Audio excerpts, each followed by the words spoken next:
The content presented in this podcast is based on real events and may contain graphic descriptions of violence, sensitive topics, and explicit language that may be triggering, offensive, or sensitive subjects to some viewers and listeners. Discretion is advised. The purpose of this podcast is to explore and discuss true crime cases for entertainment and educational purposes only. This podcast does not intend to glorify or sensationalize crime, but rather aims to analyze and understand the complexities of human behavior in the criminal justice system. We encourage listeners to approach this content with empathy, critical thinking, respect for the victims and their families. The glitz and glamour of Hollywood can leave you spellbound and envious. But there's a darker side to the golden age of Hollywood that left scandalous marks on the silver screen. We are going to dig deep with our guest, Joan Renner. So let's roll out the red carpet and the Tommy gun, folks. It's time to start the show. Let's hit it.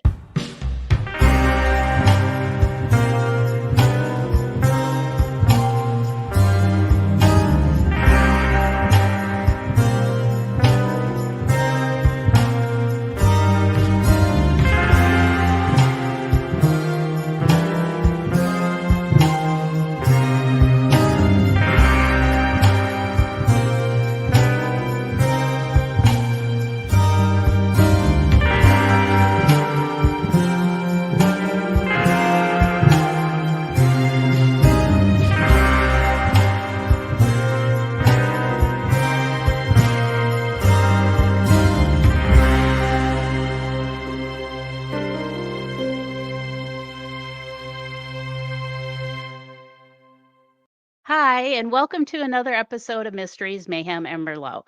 I'm your host, Winnie Schrader, and yes, I've been kind of gone for a few weeks. I was in the hospital, and I want to thank everybody for all the outpouring love and affection of, recovery, speedy recoveries, just to get well, and all the light and love and healing that you sent me. It is a long road. I have been, obviously, you all know that I deal with many health issues. Autoimmune diseases are not easy to diagnose and deal with. So it is a process. But I'm back and I'm ready to just get into it tonight. My special guest, Joan Renner of MOBSTERS and Movie Stars, the bloody golden age of Hollywood. Her book is out now. The link is in the description below. And please rate and review the books. Joan Renner is a renowned author and investigative historian who specializes in 20th century true crime. And she delves into the murder, mayhem, and scandal that took place in historic Los Angeles through her popular blog, Deranged LA Crimes, which we'll have a link in today's description for that as well. Welcome to the show, Joan. Thanks, Winnie. I'm really glad to be here. Thank you for having me. So you're like a renowned author. You investigate, you're like an investigative historian. Is that correct? Yes. Yeah. I love Okay, history. I love it. Yeah, I do too. I'm a huge history buff.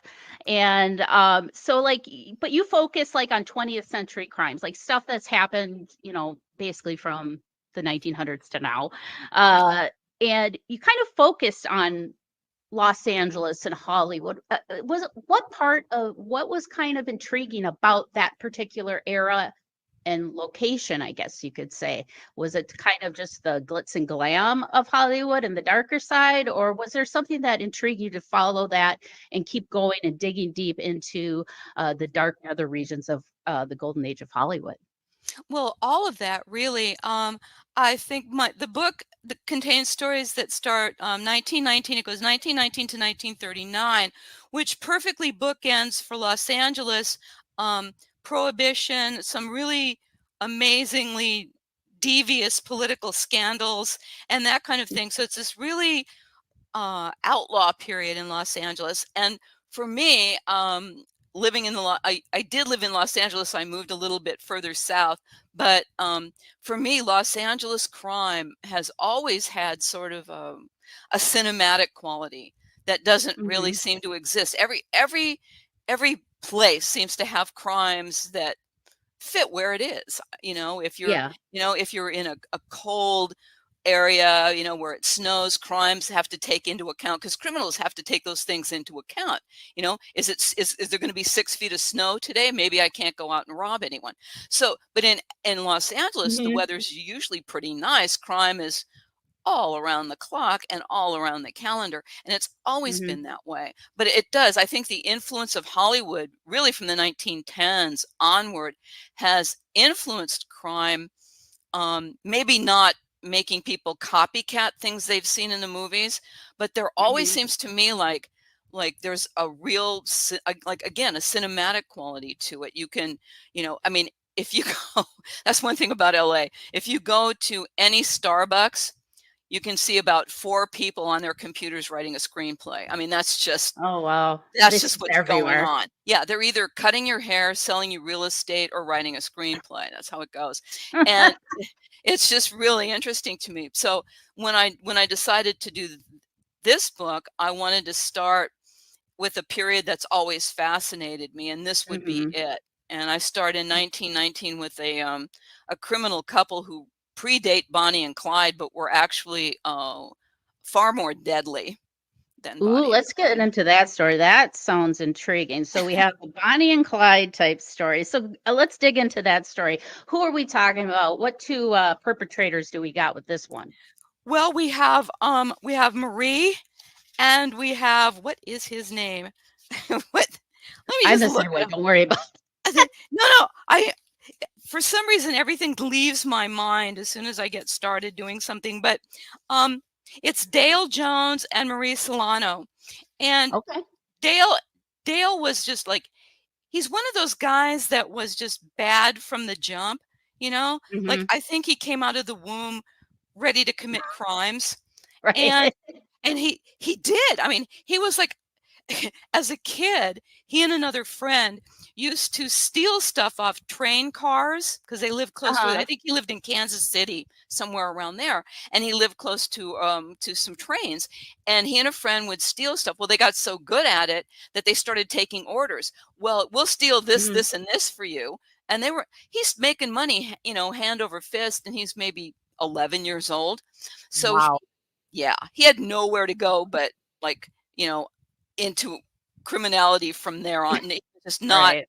could not control him, and he was with a gang for quite a while, and they cut a pretty wide swath across the Midwest. They committed bank robberies, they killed Hmm. some members of law enforcement. They were a violent and vicious gang, but he really met his match when he met a California girl, Hmm. Marie or Margie Solano, and the two of them were just, uh, they completed Tearing it each up. other. Yeah, they just Okay. completed And each other. They really did. I mean, oh, I think she was more violent than he even, but really? yeah. Oh, yeah. Oh, That's yeah. kind of odd as a woman It being more is. violent than the man. That's It not is. normal. It no, she was there was nothing about her that was normal. Um, Okay. and when they finally fled, they committed a couple of robberies in Denver. I believe they killed a police officer in Denver, and they fled back to LA where Margie had family. Hmm. And so they were going to hide out. They were hiding out in the hills somewhere and north of Los Angeles. And they they had some money. I mean, they're at this point, they're probably 19, maybe 19 and That 20. young? Oh, yeah. Yeah. Doing it? Oh my Mhm, goodness. mhm. And they had money, and because they're basically kids without any sense, they Yeah, no spend it. direction. They just, if they have it, they spend it. And so they rented a house and they furnished part of it. They bought like a Victrola because this is 1919. By Yeah. they bought some furnishings for the house. They stole a puppy. I don't know why they paid for the furnishings and stole a dog, but they did.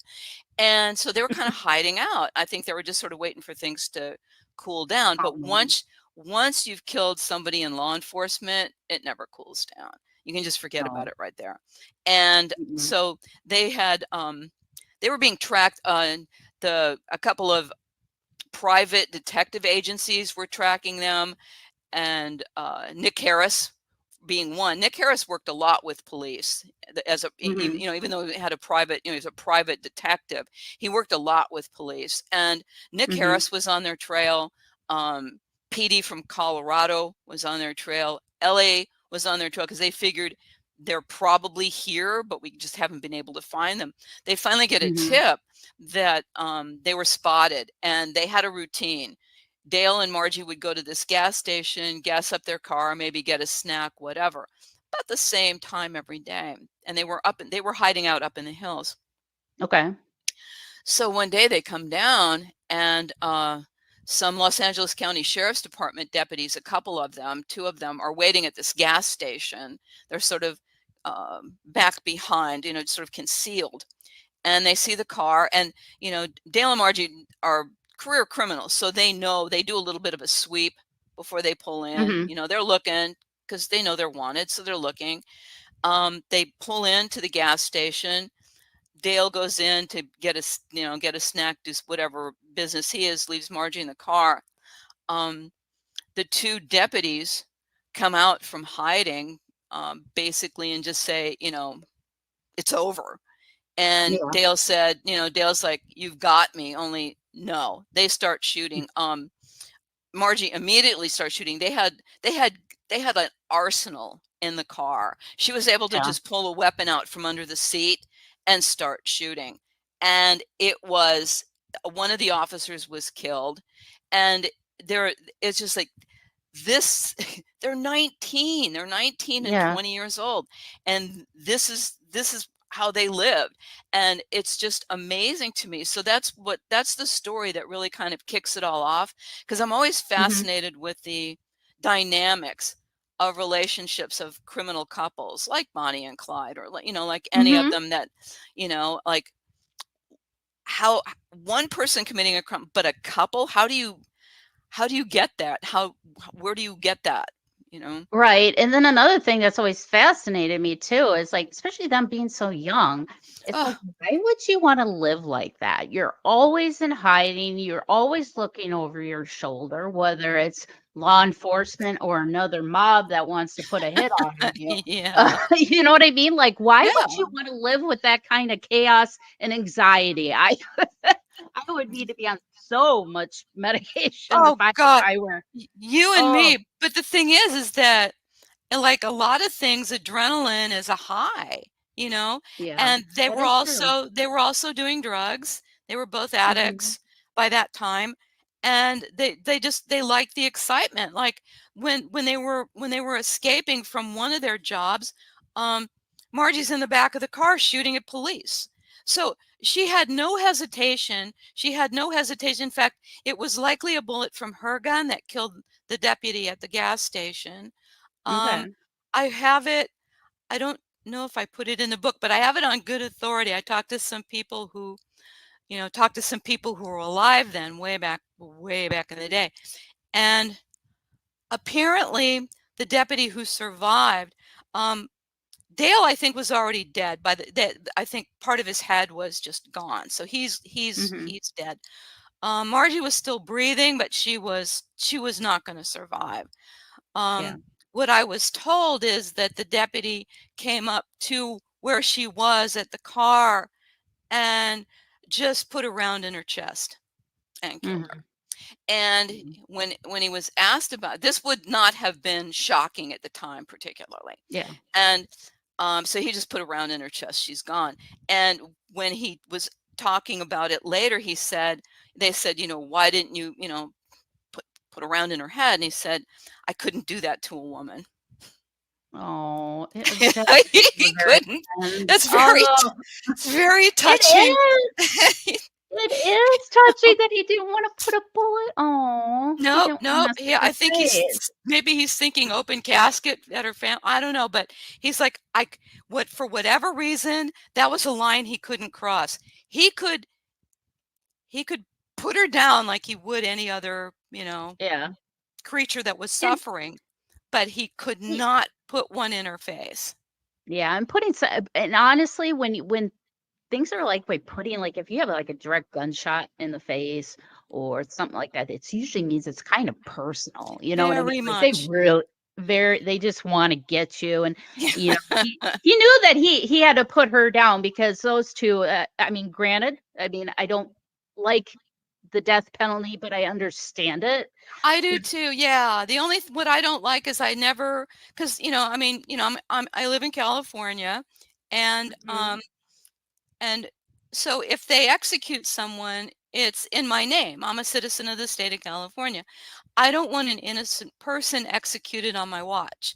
And that's the Right. problem I have with it. There are people I probably would have gleefully, put the needle in their arm myself, like Richard Mhm. Ramirez, for instance. There are a lot of them that really, no problem. Lawrence Bittaker, he'll be in a future book. Um, you Ooh, know, we'll have to have yeah. her back. Oh, Bittaker, his nickname was Pliers Bittaker.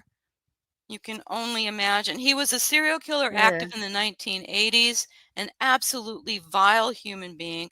He started he didn't die all that many years ago. He died on death row. Um, and when he was initially arrested, even though this story is not in the book, but it's interesting. Um, when he was arrested, he was typical serial killer swagger, Yeah. like, I'm a rock star, I'm famous, I'm Pliers Mhm. Bittaker. So other people who are also probably just as sick as he is, only they don't act on it. People would send him things like um, reproductions, copies made of some of his victims' death certificates, and he would autograph them Pliers Bittaker and return them in the mail. So Oh my god. this is how bad this guy. But other people are Ugh. sending him this stuff. What is wrong with people? So I don't know. I don't know. I seriously, love true crime, but I don't need memorabilia or no, evidence it's pieces. No. murderbelia, as it is known. Yeah, So I know. he's doing this. So anyway, as he gets a little older, he's starting. Mhm. He's been in jail for a few decades. He's starting to get a little older. He starts to face his mortality. Interestingly, the Pliers Bittaker moniker just kind of fades. No more autographs or signatures on his victims, death Mhm. certificates or whatever. And I read an interview with him that he gave to a San Francisco newspaper, I think, not that long before he died. And he was a frightened man.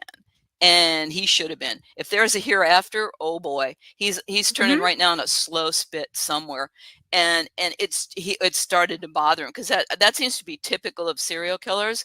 They don't feel Mhm. any empathy for anyone else, but when it comes to Just for them, themselves. they're afraid to die. They don't want to die. Richard Ramirez was kind of the same way. He wanted to feel, the Night Stalker, he wanted to feel that power. And there were all these conspiracy theories before he passed away several years ago now, um, that he was being kept from people, that he wasn't allowed to see people, That was absolutely untrue.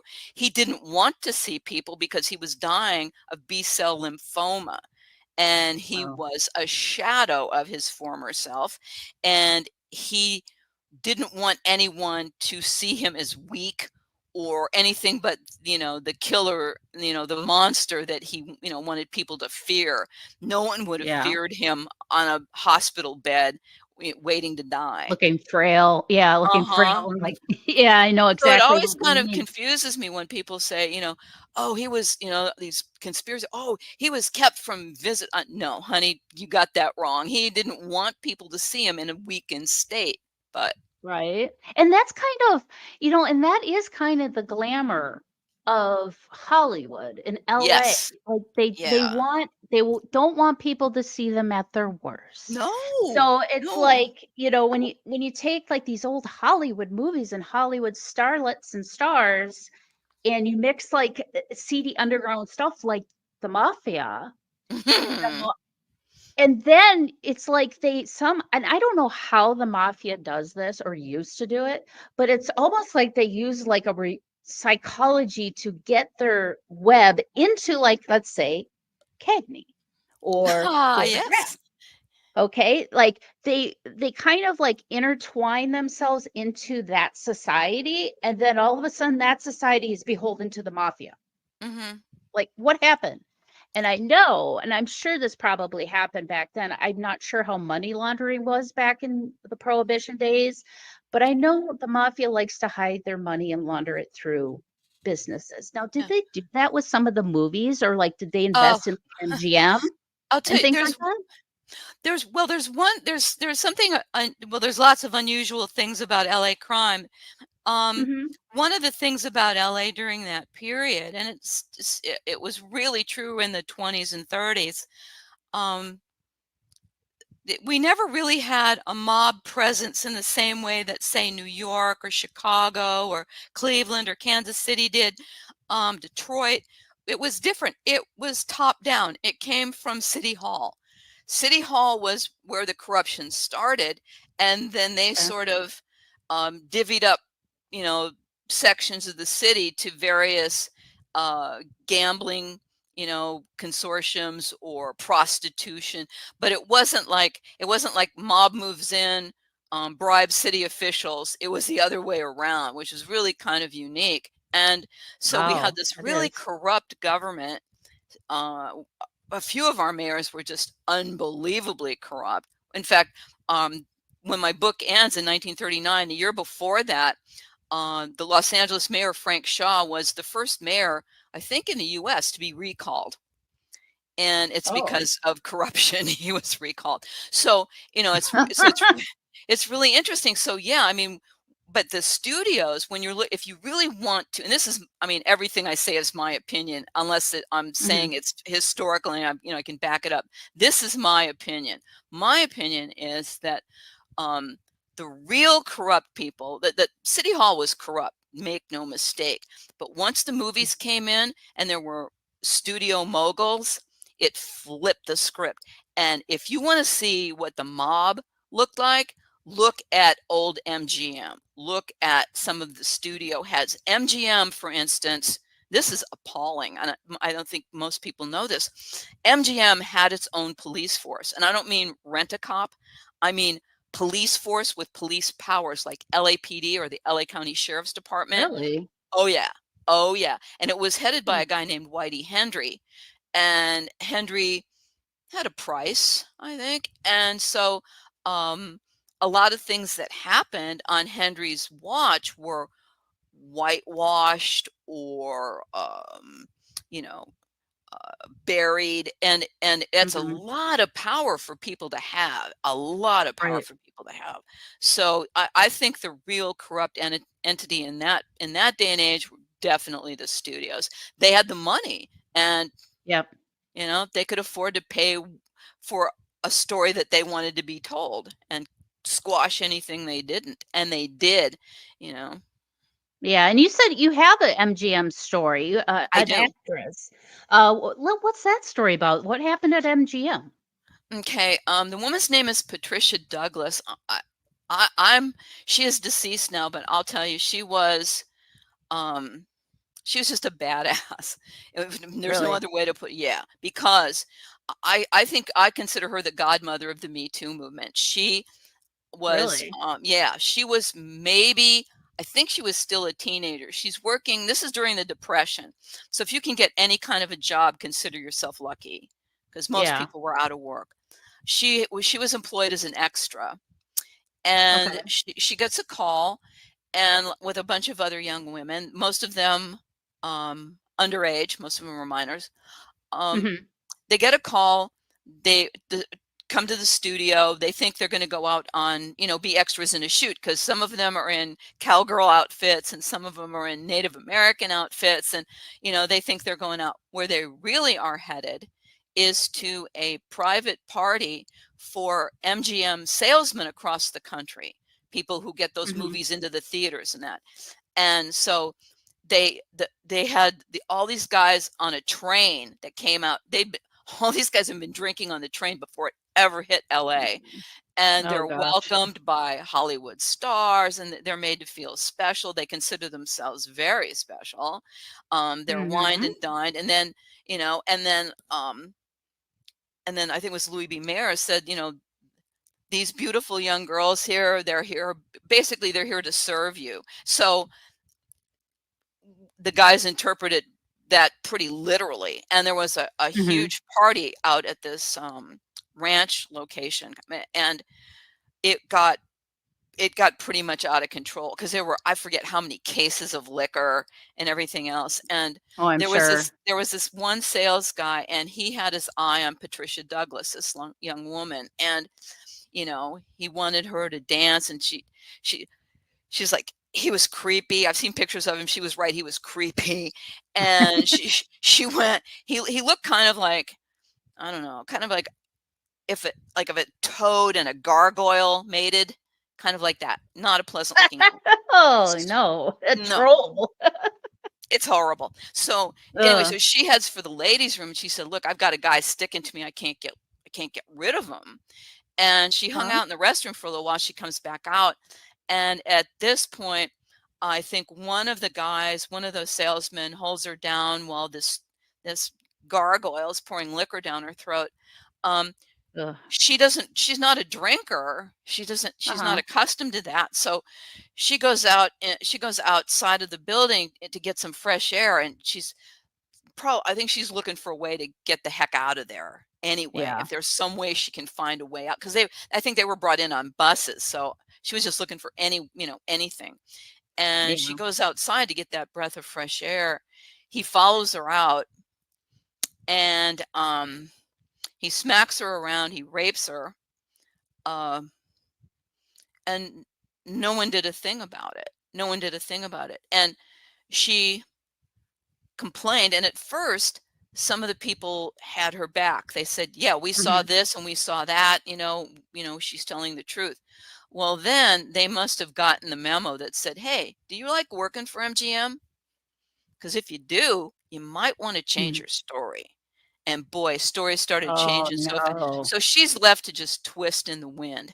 And Oh, she's God. going forward with all this, and it any chance she had at a career in the movies is just gone. And Yeah.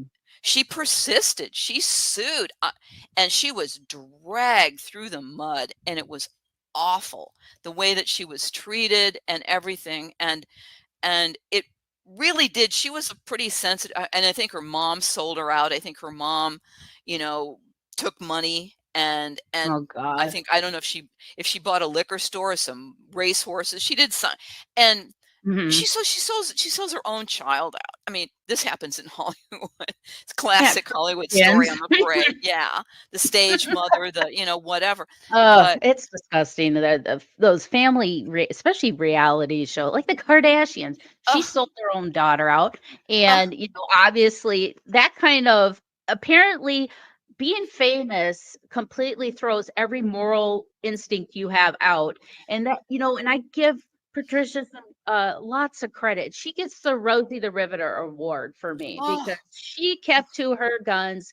She stuck to her story, whether people were gonna believe her or not. yep, Now, back then, that was unheard of. Women had absolutely to right. just take it and shut up. Yep, yep. Now, And she refused. today yeah, and today, I mean, it's a lot easier for women not quite, but it is a lot No. easier for us to come forward, but we're still called liars, Oh, yeah. who Oh, wanna yeah. gain We made money. it up, or, yeah, we're trying to Yeah. extort money from them or whatever. And, and in Hollywood, when you think of the golden age, I know I do. When I first think of the golden age, I think, you know, MGM musicals, and Judy Garland, and, I mean, all these, Yep. like all these they always seem so happy. And I'll tell you what, I mean, they had contracts that dictated every aspect of their life. It Mhm. If they gained 2 pounds, if they wanted kids and the studio said no, too bad, no kids for you. I know. If you met the love of your life and you want to get married and the studio didn't approve, no, too bad for you. And so these contracts, the whole studio system, just they were like indentured slaves. They I really had know. they really had not much freedom, and you either played that game their way, or boy, they shut you out big time. And I think Patricia was just a phenomenal human being. She was interviewed for a documentary about her story. I don't know if it's been Mhm. a decade ago or something like that, but it's called Girl 27, like I called the story. And the reason for the girl 27 is because she was number 27 on the list of, they had girls' names and they checked them off. She was number 27. Kinda like a call sheet type of thing Yeah, where exactly okay, correct. gotcha. Yeah. And Okay. and I just think she was so brave. I really have a lot of admiration for anyone today, then, whenever, who's, speaks, like they said, speak truth to power. It's not easy to do. Mm-mm, no, it's not. And it almost seems like these studios were running the studios as if they were a mafia family. I mean, you have like your head, and you're Mhm. going to do what they say you're going to do. Now, in the mob, if you do anything against them, they just bump you off. Well, in Hollywood, they just kill your career. So, I Yeah. can see the contrast. So, these studios had influence somewhere to Oh, have kind of pull and power to keep these people under their thumbs. well, when MGM had its own police force, one of the stories in the book is about the death of the supposed suicide of Paul Byrne, who was briefly Oh, married to the actress Jean Harlow. And okay. it was considered a suicide for the longest time. Why? Because MGM got in there and took care of the scene before the cops Mhm. ever even arrived. So, interestingly, I think it was in the 90s, a photograph that was taken at the time, a roll of photographs. Um, I forget who the guy was who took the photos, but um, the scene was staged. That there was, Okay. there was a gun nearby and stuff. So it looked like a suicide. He was naked when he was found. It looked like there was he looked like a suicide on the face of it, and Mhm. that's how it was pitched as a suicide. People who knew him said, "No way, this isn't, But it went that way for many decades until um, one of the photographs that was taken at the scene that day surfaced. I think probably after the photographer died or something, became uh, available. And sure enough, there was no gun there. He didn't shoot himself. Oh. Somebody else did. And so people think it might have been his former common law wife, who Mhm. supposedly had some issues. She did commit suicide, I think, within a day or something of his death. She was in San Okay. Francisco. She may have come down to see him. He She had mental issues. He paid for her care. He was a decent man, and Mhm. his reputation just got dragged through the mud. And Harlow, to her credit, never said anything bad about him, no matter what anyone else said. She just Yeah. refused to talk. And I think it was really difficult for her to stay quiet because I believe she understood that the truth was different from the story that was being told. So yeah, Right. the studios, just like the mafia, had a lot of power. Maybe that's why Bugsy Siegel wanted to be in the movies. Oh, well, speaking of Bugsy Siegel, we're gonna take a quick break. But my husband is a huge Cagney fan. And of course, we have Cagney's been in many mob movies, but there's a Yes. story where he was almost bumped off by the mob. So we're going to take a quick break. All right, folks. Summer is here, and the Paranormal 60 swag shop has all your supernatural summer must haves. To comfortable, breathable tank tops for both men and women, to a paranormal investigator's must have tool, a Bluetooth speaker for those EVP burst sessions that you want to do. Or you can hang out at a cemetery at night and rock out with the dead with some wicked, wicked tunes. And don't forget your Paranormal 60 sling bag, which you can carry all your summer stuff in while you're out and on the go. And don't forget our #1 seller, the travel mug. It's important to stay hydrated, especially in those dank and hot places y'all investigate, especially in the summer. All you got to do is go to paranormal60.com, click the swag shop tab at the top of the page, and then go to the Paranormal 60 collection, and that's where you'll find all your summer must-haves from the Paranormal 60 swag shop. And remember, kids, stay spooky.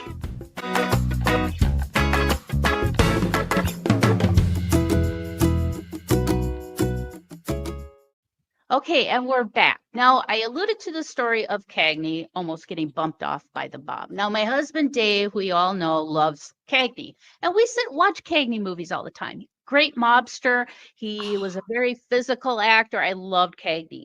But in real life, he had a brush with the mob, and this is the story. Says Cagney was an iconic Irish American actor, gangster in Hollywood. However, in real life, he had a brush with the mob, who also threatened to kill him. But when he was the president of the Screen Actors Guild, which I'm assuming probably had a lot of financial investments from Bugsy Siegel, people like that. He rejected any advances the mob was trying to make in Hollywood. So he was like, "No, we play mobsters. We don't need real mobsters here." Well, that didn't sit well with Bugsy and Meyer Lansky and stuff. So George Rath, who has been in movies with Cagney, he had to step in because he was like a real mobster, a real thug. I don't think he was a made guy, but he No. like really he was close with Bugsy Siegel. Yeah, I And think they grew up in the same neighborhood. yeah, and I'm wondering if he used George as kind of an ear in Hollywood. And I'm assuming he probably just, Yeah. George, you got to get me in the movies. You got to get me, But yeah, he almost bumped off Cagney because he was the president of the Screen Actors Guild. Now, with the Screen Actors Guild, what would be the cause of somebody wanting to bump off Cagney because he's the president of the Screen Actors Guild? What exactly is the Screen Actors Guild? Do you know? I don't Well, even know. I just know it's a thing. yeah, it's basically a union. It's a guild, like Okay. the old, like the old-fashioned English, British guilds. We have people in them that say they're they make horseshoes or something, or there's a guild for doing some art thing. It's the same kind of thing. It's like a union, only they say guild because it sounds better, I think. But Sounds um, fancier. it does. And I think that's the basic thing, is that they provide some representation for you. And there, because even especially now, I mean, getting into any of the guilds or unions is really, really difficult. It's always been. A lot of times you have to, you have to be related to somebody who can bring you in, that sort of Uh-huh. stuff, to like if you're going to apprentice something. The same thing as Screen Actors Guild.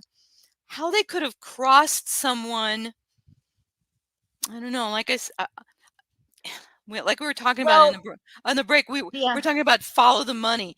There Yep. has to have been some financial thing where maybe like Ben Siegel really wanted to be in the movies. And to be honest, I mean, he was really not a nice guy, but he was not a gargoyle. He was a nice looking guy. And I think he Mhm. could have been in the movies. What, I don't know if that he had any talent. My guess is no, but Mhm. he certainly had the looks for it. And so maybe someone crossed him. He had a hair trigger temper. And so, Mhm. and there were a lot of guys like that floating around Hollywood in the 30s and in the 40s, and so I think it must have been some money thing behind the scenes, where somebody Yeah. either paid something and didn't feel like they'd gotten value for what they paid for, something like that. But there's so Mhm. many possibilities. It's really an intriguing story. I think I'm going to have to dive into it at some point and see if I can Yes. find Well, out, because and I love it. yeah, well, and it's not the first time the mob has been involved with a union. I mean, all through the 70s, 80s, even into the 90s, the mob, they were running unions because Oh, yeah. that's kind of how they switched over from all the crime and the Tommy guns of the 20s, 30s, and 40s and stuff. They kind of transitioned into like looking like a blue collar type of not business, but culture Yeah. by running unions and stuff. So Yeah. I can see where they were trying to interfere with the Screen Actors Guild, and that's why Cagney was like, no, because he knew that if they got involved, they were taking control.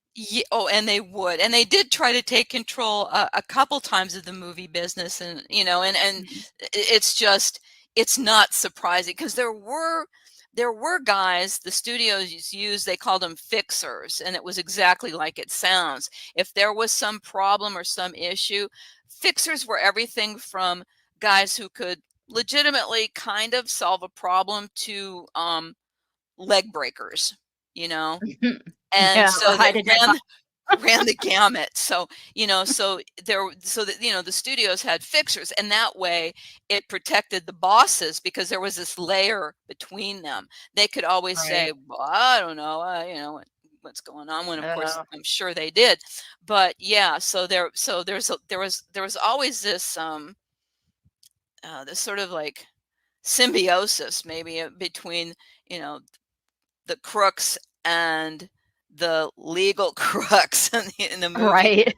the movie business. I mean, they sort of had, because I mean, they were all after the same thing, making more money than they ever needed in their lifetime. Right, and it was by any means necessary. I mean, Yeah, they would yeah. starve they would make all these young starlets starve so they can get a few extra $1,000 so they looked good on the screen. I mean, it's ridiculous. No, it's totally ridiculous.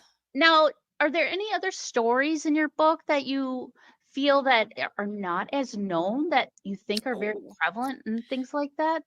yeah. Well, there's a couple of them. Mhm. One of the craziest stories that I can think of that Oh, sort of was maybe influenced a little bit by Hollywood was a guy named Robert James. Robert James wanted to kill his wife. And no. in order to do this, he didn't really want to be married, and she was also pregnant. And he didn't want to be a dad, and so he wanted to kill her. And I think this was in 1934, 35. I think he'd seen the movie Cleopatra with Claudette Colbert.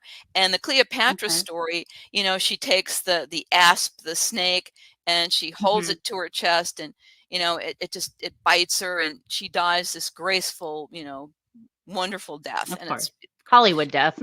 a total Hollywood death. Well, I think Robert James, no genius, kind of thought, well, okay, how do we make this happen here? Well, Southern California had some really weird things. They had snake farms for real. Don't Mhm. ask me why. I'm not really sure why. They had snake farms, crocodile farms, alligator farms, what all this weird stuff. Don't ask. But some little bell went off in his tiny brain, and he thought, aha, diamondback rattlesnakes, right? Venomous, Oh, poisonous diamondback rattlesnakes. So he determined that he was going to kill her with rattlesnakes. The idea occurred to him that he was going to use black widow spiders, but he abandoned that idea. Why, I'm not really sure. For the rattlesnakes, he even had and he did something that you should never do. Advice to anyone contemplating crime, although I hope nobody is, but if you are, no. no accomplice ever. Never. No matter how tempting it is to bring somebody else into your little world, don't do it. Because you know what? They'll rat you out in a heartbeat. Oh, But yeah, canaries can sing. oh yeah. Yep, they can sing, but they can't fly. That was a famous guy that went out a window in Chicago. But so rattlesnake shapes. Okay, I'm gonna bump my wife up. I'm gonna use 2 poisonous rattlesnakes. He had his accomplice um have a box constructed to his specifications in which he put the 2 snakes, which were named, by the way, Lightning and Lethal. So he had, yeah, oh yeah, you can't make this stuff up, right? That's why it's wonderful. That's why it's true crime. So he has them in the box, and he convinces his wife that they really can't have kids right now. She needs to terminate her pregnancy. He introduces her to his accomplice as Mhm. Dr. Charles Hope. Dr. Charles Hope was really a short order cook and a bar fly. I mean, he was, Oh but my anyway, so god. he introduces Dr. Charles Hope. So um, he gets her pretty tipsy, bunch of whiskey, so she's kind of like Yeah. loopy. Um, Straps her to the kitchen table, puts a gag over her mouth, and I'm not sure if he covered her eyes or not. Anyway, so she's strapped down on the kitchen table. She's not moving. She thinks she's going to have an illegal operation, which is bad enough Yeah. for her. And what really happens is he brings out the box with lightning and lethal in it. He takes her Mhm. foot and jams it in the box. They strike. Yeah. just like that's because Mhm. they're rattlesnakes, what they do. Yep. And then he waits, and then he waits, and then he waits some more, and she's not dying. And he's starting to Oh, get no. impatient because he saw he saw Cleopatra. She's like this skinny little asp, boom, she's gone. Two pretty robust diamondback rattlesnakes, and his wife still lives. So he's waiting, waiting, watching the clock. He can't believe it. It's hours. I can't even imagine the Oh, the horror pain. that this woman was going through because after a while, I mean, it starts to it Kill goes the there, tissue. yeah, it's necrosis, so it starts to kill it, and you can see it getting black, but he doesn't have the patience anymore. He drags her into the bathroom and drowns her in the bathtub. Then he and his accomplice take her out to the backyard to a fish pond that he had back there and stage it to look like, because she was pregnant, she must have fainted or gotten dizzy, Oh, and gotcha. was and he Kinda manages spaced out and this. fell. Yeah, he Mm. manages to sell this story for a while until the fake Dr. Charles, Hope, starts chatting up some guy on the next stool at a bar and says, I got involved in this thing. I don't think it's a good idea, blah, blah, blah, blah, blah, blah, blah, blah, blah. Next thing you Ah, know, they're looking at Robert James for this crime. And it it is, when I said that I think LA crimes are cinematic, this one for sure, because during the trial, they brought Lightning and Lethal in, and they brought him in this, they did? oh, they absolutely did, in this glass, box. And of course, the defense objects vigorously because they're they're hissing and they're spitting venom against and he's like, this is Yeah. going to prejudice the jury, which of course it would. But the argument on the prosecution side was, well, when you have a gun crime, they bring in the gun. If somebody stabs them, they bring in the knife. Mhm. These are the murder weapons, even though she actually drowned. But brings in these snakes. So Lightning and Lethal are just like, they're like a sideshow in this whole Oh, thing. geez. And then one day during the trial, Lethal escapes and he slithers his way out, Through the rattling menacingly. The courtroom erupts into screams and total chaos. Oh, And this guy sounds named like comedy. it's just again cinematic. It's like, what? This doesn't happen in real life. So there's this guy, he's a snake handler. He has a snake farm. Actually, I think he's the one who sold Lightning and Lethal without knowing what their intended purpose was. His name was Snake Joe Houtenbrink. Okay. Oh. Yes. Snake Say that Joe. 3 times quick. No way. Snake Joe's smiling. He loves snakes. You can see it on his face. Yeah. He loves his snakes. And so he's in the courtroom and he gets this thing. Somehow he sort of lassos Lethal and is holding him up in the air. Everyone's screaming and he's smiling because he's got the snake. Everything's going to be fine. So this story, I mean, Oh. there's just so many twists and turns to this story, and there's just no way you can make this up. Who does that? Who Right. does I mean, that? yeah, it sounds like a Monty Python skit. Yeah. What are you And doing? you hear the Benny Hill music playing in the background. You're just Yeah. like, "What is happening in the courtroom?"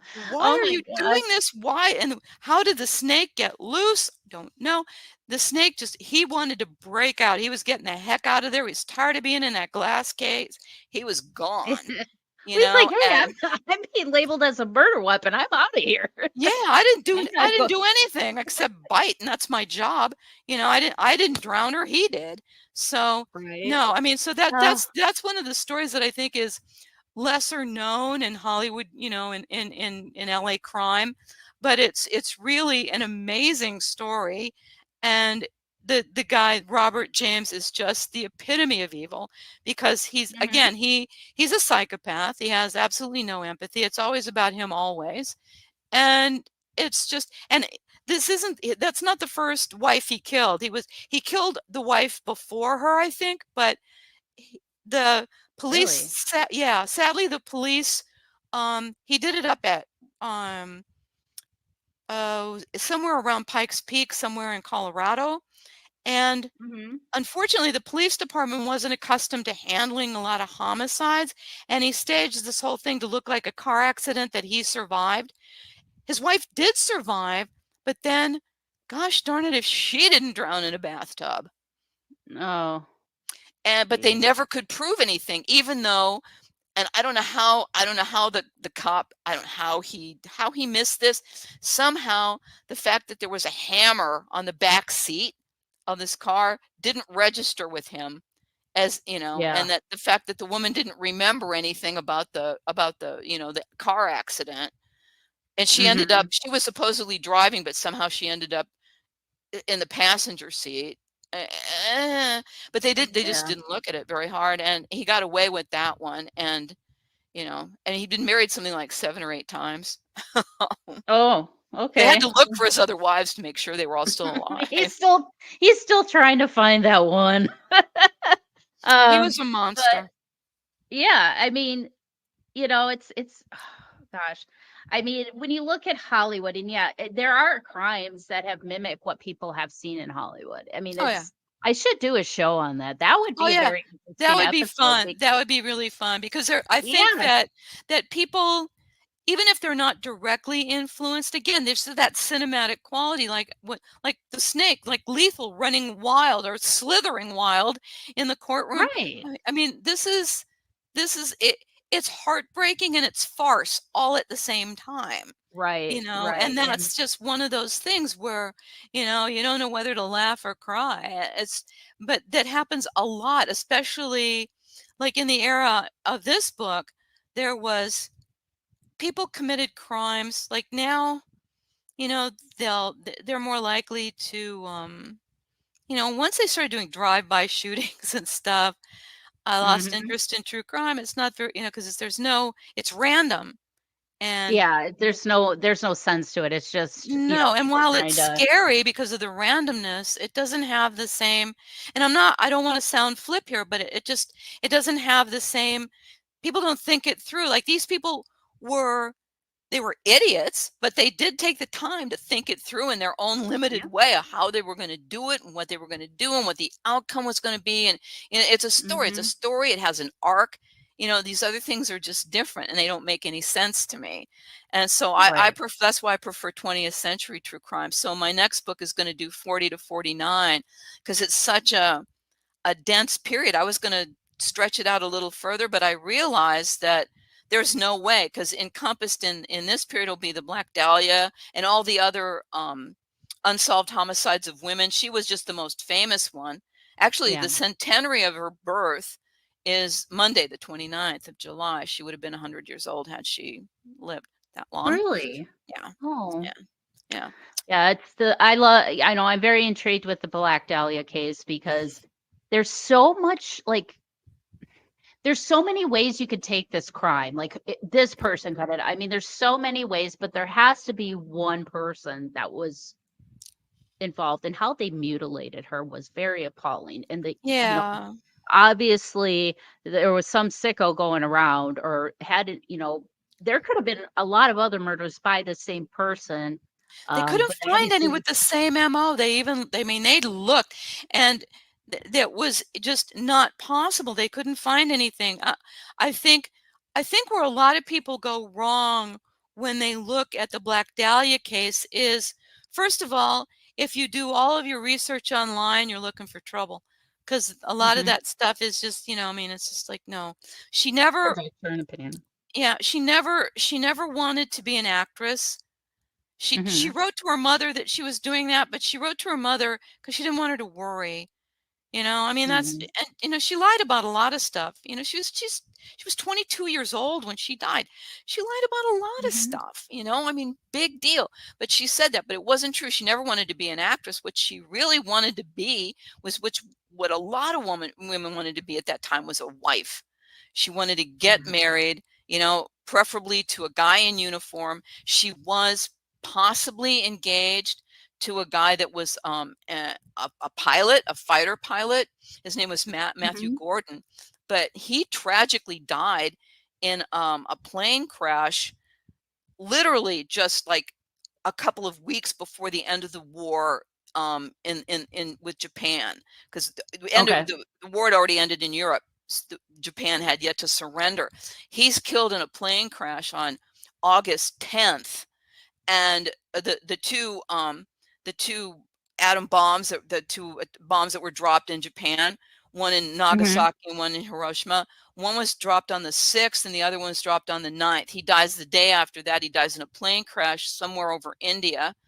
And Mhm. I mean, he was this far away from making it all the way through the war. He was a fighter pilot. He'd been in, like, you know, air Yeah. fights and everything else, and he'd lived through the war, and he made it almost. And I could just see her. She was never the same after that. She never Yeah. worked another day. She had been a waitress before. Sometimes she never worked again. And I think it just shattered her dream. But her dream was never to be a Hollywood star. She wasn't a prostitute. She didn't have, this is the most absurd one of all, and I know where this rumor Mhm. started, that she had infantile genitalia. That's utter nonsense, of course. Um, there's just so much. The myth has overshadowed the woman. The woman Yeah. at the heart of the story is um, kind of a lonely, confused. If she lived today, she'd be on medication, because I think she was Mhm. really profoundly depressed. And I think that she didn't know how to ask for help. A lot of people in that generation didn't know how. Mhm. They didn't know where to seek it. She didn't have the money for help anyway, even if she could have. And so, so this myth has supplanted the living, breathing young woman that really, had she got to live the life she wanted, we'd know nothing about her, you know? Right. She just wanted to be that whole just have a wholesome life and, Yeah. and back then women did have to depend on marrying a man to make it. Oh, you Anyway, absolutely did, and especially after you know, the war, because then you go into the 1950s and it's all, you know, you're wearing a dress and pearls to do the dishes. So, right? And you haven't holding Tupperware parties. uh-huh. So, I mean, that's the thing, when there aren't any avenues for women to find, meaningful or work that can support them, what are Mhm. you gonna do? But I think but that was the accepted norm. That was the accepted norm. You you grew up, you got married, you had kids, and that was your life. And Right. Exactly. she wanted to marry this good-looking, you know, Pilot. fighter pilot. Yeah. Right? Oh, Excuse what me. girl in the 40s didn't want a fighter pilot, Oh, right? come on. I mean, I mean, one of her sisters actually did marry later, after Elizabeth Short was already dead. She actually did. One of her sisters was doing some decoding thing, Japanese stuff, and I mean, wow. Oh, gotcha. Oh, wow. That was yeah, during World War II they had those people that would decode those the transmissions or whatever they called them, Yeah. the tickers, the little tickers. Yeah, I remember watching a lot of movies, a Yeah. lot of historical documentaries that always show that. And I Yeah. always thought that was fascinating too, and how um how the dynamic changed during World War II. Now, and another thing, in Hollywood, are you gonna cover how Hollywood in the next book, how Hollywood dealt with World War II? I Oh, mean, absolutely. how did the men get out of it? We're definitely gonna have to have you back for that book. Love it. Uh, Yeah, I mean, absolutely. I mean, well, and a lot of guys like Gary Cooper, I mean, Mhm, he was in there are a lot of guys that served in different capacities. Um, After Clark Gable's wife, Carol Lombard, when she died in a plane crash, she was actually considered, I think, the first civilian war casualty in a way, because she died in that plane crash, and Clark Gable was he couldn't I think he was too old to enlist and for active duty, but mhm, he gave of his time and his efforts to the war. A lot of people in Hollywood did. It was patriotic. The Hollywood Canteen, was mhm, a thing only, and it wasn't for officers, it was just for enlisted guys, and it was John Garfield and Betty Davis, I think, who created the Hollywood Canteen.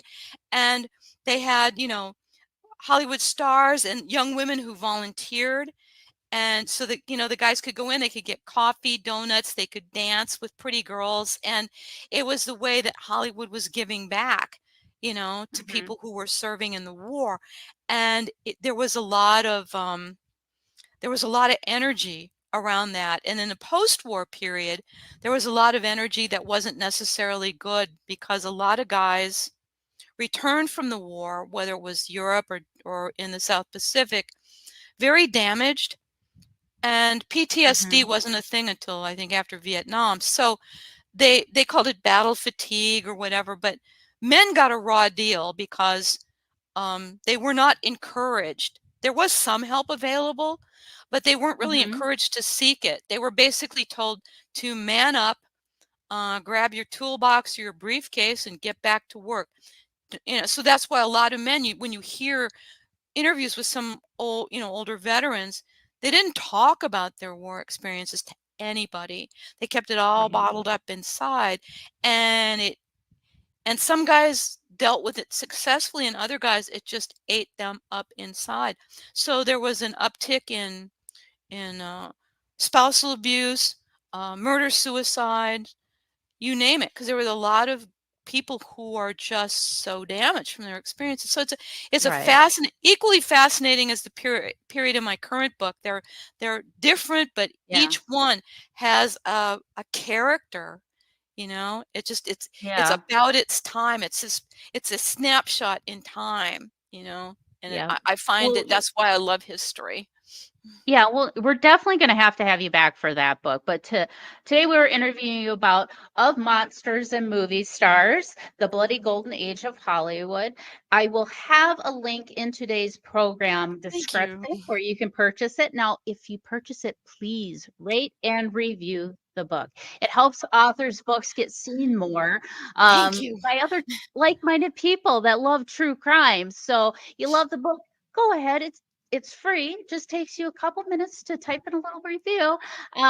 So thank you so much, Joan, for Oh, my being on pleasure. my show, and we're definitely going to have you back for that Thank next you. segment from the 40s on to what was it, 40 to 49? You 49, said? 1940 to 1949, because that gets Oh, right before the war starts to, going next into the right after. 50s, which I'll also be doing at some point later on, because there's just Oh, each little block of time has its right, own, you can almost see the difference from the crimes that are right. committed. So And and that's how our communities and how things get shaped, and you see those changes, crime changing, they're it adapting is, to its era and its time, and it's kind of cool to kind of chronologically put that into books yeah. so people can, sorry, words is hard.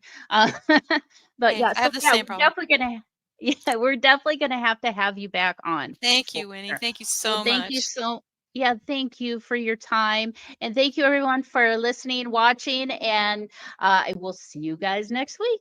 Thank you for joining me for another episode of Mysteries, Mayhem, and Merlot. And until our next case, my armchair detectives, stay safe, stay vigilant, and stay aware. I'll see you right here next week on Mysteries, Mayhem, and Merlot.